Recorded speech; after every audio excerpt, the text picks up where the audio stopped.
ሰላም ጋይስ፣ ዛሬ የዚህን ድራማ ቀጣይ ክፍል እናያለን። ለቻናሉ አዲስ ከሆናችሁ ባካችሁ ሳትረሱ ሰብስክራይብ አድርጉ፣ የደወል ምልክቷን ተጫኑ፣ ቪዲዮ ከተመቻችሁ ላይክ አድርጉ። አሁን ወደ ክፍል 5 እንግባ።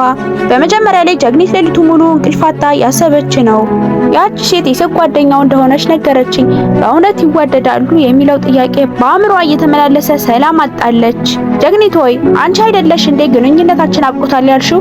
ታዲያ እሱ ከማን ጋር ቢሆን ምን አገባሽ እያለች ራሷን ትወቅሳለች። ከሁሉም በላይ ግን ኩባንያው አደጋ ላይ የጣለውን ገንዘብ ይዞ የጠፋውን ሰው ማግኘት እንዳለባት ታውቃለች። እሱን ካላገኘሁት ጀግናው ስልጣኑን ያጣል ብላ ትጨነቃለች። የተወሰኑ ፍንጮችን በመከተል ወደ ባህር ዳርቻ ትሄዳለች። እዚያም ገንዘብ የሰረቀው ሰው በመርከብ ሊያመልጥ ሲዘጋጅ ጀግኒቷ በድብቅ ፎቶ ታነሳዋለች። ነገር ግን ሰውየው ሲዞር ለመደበቅ ብትሞክርም ድንገት ከጀርባዋ በመጣ ሰው ጭንቅላቷን ተመታ ትወድቃለች። ማን እንደመታት ባይታወቅም ወዲያውኑ ራሷን ስታለች። በመቀጠል ጀግናው ስልክ ይደወልለታል። ገንዘቡን የሰረቀው ሰው ሊያመልጥ እንደሆነ መረጃ ይደርሰዋል። በፍጥነት ካልደረስ ያመልጣል ይሉታል።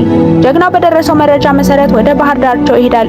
እዚያም ጀግኒቷ ተመታ የወደቀችበትን ቦታና የጣለችውን ስልኳን ያገኛል። ይህ ሁሉ ረዳቱና ልጇ ጀግናውንና ጀግኒትን በአንድ ላይ ለማጥፋት ያዘጋጁት ወጥመድ ነበር። ገንዘቡን የሰረቀው ሰው በመኪና አምልጧል። ጀግናው ግን እሱን ከመከታተል ይልቅ የጠፋችውን ጀግኒቷን ለማዳን ፍለጋውን ይቀጥላል። ጀግኒት የት እንዳለች እያለቀሰ ይፈልጋታል። ምንም ነገር እንዳይደርስብሽ እያለ ይጸልያል። በመጨረሻም ጀግኒቷ የታሰረችበትንና መርዛማ ጋዝ የሚንቀለቀልበትን ክፍል ሰብሮ ይገባል። ጀግኒቷ ራሷን ስታለች። ነገር ግን በዛ ጭንቅ ውስጥ እንኳን የጀግናውን ስም ሲሲንግ እያለች ትጣራለች። ጀግናው በድንጋጤ እባክሽ ዓይንሽን ክፈቺ፣ እኔ መጥቻለሁ፣ ሁሉንም አስቀድሜ መናገር ነበረብኝ፣ የአንቺ ሲሲንግ እኔ ነኝ እያለ ያለቅሳል። በቀል ይቅር፣ ከዚህ በላይ ምንም አልፈልግም፣ አንቺ ብቻ ትረፊልኝ ይላታል። ወዲያውኑ አቅፎ ከክፍሉ ያወጣታል። ከዚያም ወደ ሆስፒታል ወስዶ ያሳክማታል። እሷም ሳትነቃ ሲሲንግ አንተ ነህ ብላ ትጠይቀዋለች። በዚያ ጊዜ ጀግናው እንደ ወትሮው ሳይሸሽግ አዎ እኔ ሲሲንግ ነኝ ብሎ እውነቱን ይነግራታል። ጀግኒቷን በደስታ አቅፈው ይታረቃሉ። ሁለቱም በመታረቃቸው ደስተኞች ናቸው። ነገር ግን የኩባንያው ቦርድ አባላት ለጀግናው የመጨረሻ ማስጠንቀቂያ ይሰጣሉ። በ3 ቀን ውስጥ የጠፋውን ገንዘብ ካልመለሰ ከስልጣኑ እንደሚወርድና አዲስ ምርጫ እንደሚደረግ ይነግሩታል። ረዳቱ የጀግናውን ስልጣን ለመንጠቅ ሴራውን ይቀጥላል። ገንዘቡን ሊያገኘው አይችልም፣ ስለዚህ ስልጣኑን እኛ እንወስዳለን ይላል። ጀግኒቷ ግን በሁኔታው አዝና ልርዳ፣ ምን ላድርግልህ ስትል ጀግናውን ትጠይቀዋለች። ጀግናው ግን አይ አሁን እኔ ማንንም አልፈልግም፣ ሁሉም ነገር ብቻዬን ማስተካከል እችላለሁ ይላታል። አንቺ አሁን አርፈሽ ተቀመጪ፣ ደህንነትሽ ለእኔ ከሁሉ በላይ ነው ይላታል። ጀግኒቷ ያኔ በልጅነት እንደረዳኝ ሁሉ አሁንም እንድረዳ ፍቀድልኝ ትለዋለች። ጀግናው ግን አይ ጀግኒት፣ ያኔ የነበረው ሲሲንግ አሁን የለም፣ አሁን እኔ ሁሉንም ነገር ለብቻዬ መጋፈጥ እችላለሁ ይላታል። ምንም አይነት ችግር ቢመጣ እኔ እፈታዋለሁ፣ አንቺ ብቻ እንደዚህ አይነት አደገኛ ሁኔታ ውስጥ ገብተሽ እንድትቆጅብኝ አልፈልግም ብሎ ቃል ያስገባታል። ጀግኒትም እሺ ከአሁን በኋላ አንተ የምትለውን ብቻ ሰማለሁ ብላ ቃል ትገባለች። ሁልጊዜ በኃይልና በንዴት የሚያናግራት ጀግናው ዛሬ ግን በፍቅርና በለስላሳ አንደበት ሲያናግራት ግራ ተጋብታለች። በሌላ በኩል ረዳቱ ስራውን ጀምሯል። ለኩባንያው አባላት ጀግናው ለኩባንያው ትልቅ ኪሳራ መጥቷል። ከዚህ በኋላ እሱን ከስልጣን ላይ ማቆየት ለሁላችንም አደጋ ነው እያለ በድብቅ ያስረዳል። እኔ ብትመርጡኝ ግን የተሻለ ስራ ስራለሁ እያለ የቦርዱ አባላቱን አእምሮ ያጥፋል። አባላቱን በጀግናው ላይ መጠራጠር ይጀምራሉ። ጀግናው ገንዘቡን ለማግኘት ለተለያዩ ሰዎች ይደውላል። ነገር ግን ማንም ሊረዳው አልፈለገም። ምክንያቱም ረዳቱ አስቀድሞ ለሁሉም ደውሎ ለጀግናው እርዳታ ካደረጋችሁ ከእኔ ጋር ትጣላላችሁ ብሎ አስፈራርቷቸዋል። አንዱ ባለሀብት ይቅርታ አድርግልኝ፣ ለረዳቱ ብዬ ነው እንጂ አንተን መርዳት ፈልጌ ነበር፣ አሁን ግን የራሴንም ቢዝነስ መጠበቅ አለብኝ ብሎ በግልጽ ይነግረዋል። ጀግናው ምን እንደሚያደርግ ጨንቆታል። በዚህ መሃል ያ ረዳቱ እንደገና ለቦርድ አባላቱ ንግግር ያደርጋል። ረዳቱና ልጁ አዲስ ፕሮጀክት ይዘው መጥተዋል። ልጁ ባለሀብቷን ሊሳን ካገባት አባቷ ቢሊዮኖችን ወደ ኩባንያው ያፈሳል ብሎ መረጃ ይሰጣል። ስለዚህ ምርጫው እናንተ ነው፣ ኪሳራ ከሚያመጣው ጀግና ወይስ ቢሊዮን ይዞ ከሚመጣው የረዳቷ ልጅ አንዱን ምረጡ ይላቸዋል። የቦርዱ አባላቱ በገንዘብ ተስፋ ተማርከው ለረዳቱ ልጅ ድጋፋቸውን መስጠት ይጀምራሉ።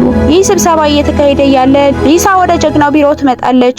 ሆስፒታል እንደነበርክ ሰምቻለሁ፣ አሁን ደህና ነህ ብላ በቅርብ ሰው ስሜት ትጠይቀዋለች። ሊሳ የባንክ ካርዷን አውጥታ ትሰጠዋለች። ይህን ገንዘብ ተጠቀምበትና ኩባንያውን አድን፣ ማንም ሊረዳ እንደማይፈልግ አውቃለሁ ትለዋለች።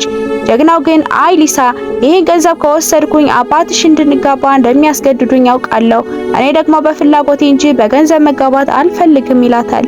ሊሳም ስለ ጋብቻ ትጨነቅ፣ እኔ አባቴን አሳምነዋለሁ። አሁን ኩባንያውን እንዳይፈርስ ይህንን ገንዘብ መውሰድ አለብህ ትለዋለች። ጀግናው ግን አሁንም እምቢ ይላል። በገንዘብ የታጀበ ፍቅርም ሆነ እርዳታ አልፈልግም ይላታል። ሊሳ በንዴት ይህንን ሁሉ የምታደርገው በጀግኒት ምክንያት እንደሆነ አውቃለሁ፣ ግን እሷ ልታድንህ አትችልም ብላው ጥላው ትሄዳለች። ሊሳ ከጀግናው ቢሮ ወጣ ስትሄድ ጀግኒቷ ተከትላት ትወጣለች። ሊሳ ጥቂት ላናግርሽ እችላለሁ ብላ ወደ ካፌ ትወስዳታለች። ሊሳ በንዴት ንግግሯን ትጀምራለች። ጀግናው እብድ ነው። በ3 ቀን ውስጥ ከስልጣን ሊያባርሩት እየተዘጋጁ ነው። እሱ ግን እኔ የማቀርብለትን 1 ቢሊዮን እርዳታ አልቀበልም ብሏል። ይህንን ሁሉ የሚያደርገው ለአንቺ ብሎ ነው። አንቺ ደግሞ በሞኝነትሽ 10% አክሲዮንሽን ለጠላቶችሽ ሰጥተሽ እሱን አዳክመሽዋል ትላታለች። እነሱ እሱን ለማጥፋት እድል እየጠበቁ እንደሆነ ለምን አይገባሽም ስትላት ጀግኒቷ በድንጋጤ ታዲያ አሁን አክሲዮኑን ብመልስለት ችግሩ ይፈታል ብላ ትጠይቃለች። ሊሳም ለእነሱ የሰጠሽውን ነገር በቀላሉ ይመልሳሉ ብለሽ ታስቢያለሽ? አንቺ በጣም የዋህ ነሽ ትላታለች። በመቀጠል ሊሳ አንድ አስደንጋጭ ሚስጥር ትነግራታለች። ጀግናው በሌላ ስም ተደብቆ የመጣው በአባትሽ ምክንያት ነው። አባትሽ የጀግናውን እናት በአይኑ እያየ አስገድሏታል። ይህንን ሁሉ መከራ እያወቀ አንቺ ማፍቀሩ ነው የሚገርመኝ፣ ግን አንቺ ከእሱ ጋር መሆንሽ እሱን የበለጠ ይጎዳዋል ትላታለች። ጀግኒቷ ይህንን ስትሰማ በድንጋጤ ታለቅሳለች። አባቴ እንዲህ ያለ ጨካኝ ነው፣ እኔ ደግሞ ይህን ሁሉ ሳላውቅ በጀግናው ላይ ስጨክን ነበር ብላ ራሷን ተወቅሳለች። ከእንግዲህ እሱን ፊት ለፊት የማየት ሞራል የለኝም፣ እኔ አጠገቡ መኖሬ ለካ ለበቀሉ እንቅፋት እየሆንኩበት ነው ብላ ታስባለች። ጀግኒቷ ምርራ ታለቅሳለች። ለምን እኛን እንዲህ አይነት እጣ ፈንታ ውስጥ ከተተን? እሱን ትቻው ብጠፋ ይሻለኛል ብላ ተወስናለች። ጀግኒቷ ከእንግዲህ የጀግናውን ሕይወት ላለማበላሸት ጥላው ለመጥፋት ተወስናለች። ረዳቱ ለጀግናው ደውሎ ጀግኒቷ የለችም፣ የት እንደሄደች አይታወቅም፣ ስልኳ አይሰራም ብሎ ይነግረዋል። ጀግናው ወደ ቤት ሲመጣ አንድ ደብዳቤ ያገኛል። ደብዳቤው ግን ጀግኒቷ ራሷን ለመስዋዕትነት አሳልፋ የጻፈችው የውሸት ደብዳቤ ነበረ። ደብዳቤው እንዲህ ይላል: እስካሁን ያደረኩትን ሁሉ አንተን ለመበቀል ነበር። ያንን ሰው ገንዘቡን ይዞ እንዲጠፋ ያደረኩት እኔ ነኝ። ያንን ያደረኩት የአንተን ኩባንያ ለማፍረስና ስልጣንህን ለመንጠቅ ነው። ሲሲንግ መሆንህንም ብታውቅም ምንም ትርጉም የለውም ብላ በውሸት ጽፋለች። ይህንን ያደረገችው ጀግናው በእሷ ላይ ጨክኖ የመበቀል እርምጃውን እንዲቀጥልና በእሷ ምክንያት እንዳያዝን ለማድረግ ነው። አሁን ስራዬን ጨርሻለሁ፣ ከአሁን በኋላ አትፈልገኝ የሚል ጽሑፍ አንብቦ ጀግናው በከፍተኛ ሁኔታ ይሰበራል። ሁሉንም ነገር ለአንቺ ብዬ ትቼ ነበረ፣ አንቺ ግን እንዴት ታደርጊያለሽ ብሎ ያለቀሰ በንዴት እቃዎችን ይሰባብራል። ጀግኒቷ ግን የሰጠችውን አክሲዮን ለማስመለስ ወደ ረዳቷ ልጅ ትሄዳለች። አክሲዮኑን መልሱልኝ ስትላቸው ልጁ በክፋት ይስቃል። አክሲዮኑ በቀላሉ አንመልስም፣ ነገር ግን እኛ የምንልሽን ካደረግሽ እናስብበታለን ይላታል። አብረሽ መጠጣት አለብሽ ብሎ መጠጥ ያቀርብላታል። በውስጡ ግን የሚያፈዝ መርዛማ መድኃኒት ተቀላቅሎበታል። ጀግኒቷ መድኃኒት የተቀላቀለበትን መጠጥ ስትጠጣ በረዳቷ ልጅ ፊት ላይ ተንኮለኛ ፈገግታ ይታያል። መድኃኒቱ ወዲያውኑ መስራት ይጀምራል። እሷም ራሷን መቆጣጠር ይሳናታል። ልሰጥሽ የምፈልገው ገጸ በረከት ገና ነው፣ ሁሉንም ነገር ጠጪው እያለ በግዳጅ አጠጣት።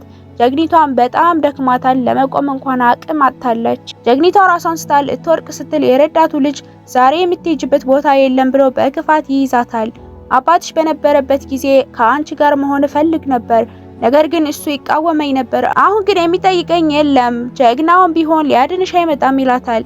ጀግኒቷ በዛ ሰዓት ሙሉ በሙሉ ራሷን ስታለች። ማንም አያገኝሽም እያለ ወደ አልጋው ይወስዳታል። የዚህ ክፍል የሚያበቃው የረዳቱ ልጅ ጀግኒቷን ለማጥቃት ሲዘጋጅና ጀግናው በሌላ በኩል በንዴትና በሀዘን ተሰብሮ ደብዳቤውን እያነበበ ባለበት ሁኔታ ነው። ጀግናው በእውነት ጀግኒቷን ለማዳን ይደርስ ሲሆን ወይስ የረዳቱ ልጅ እቅዱን ይፈጽማል? የሚቀጥለው ክፍል እናየዋለን። እስከዛው ድረስ ቸር ቆዩን።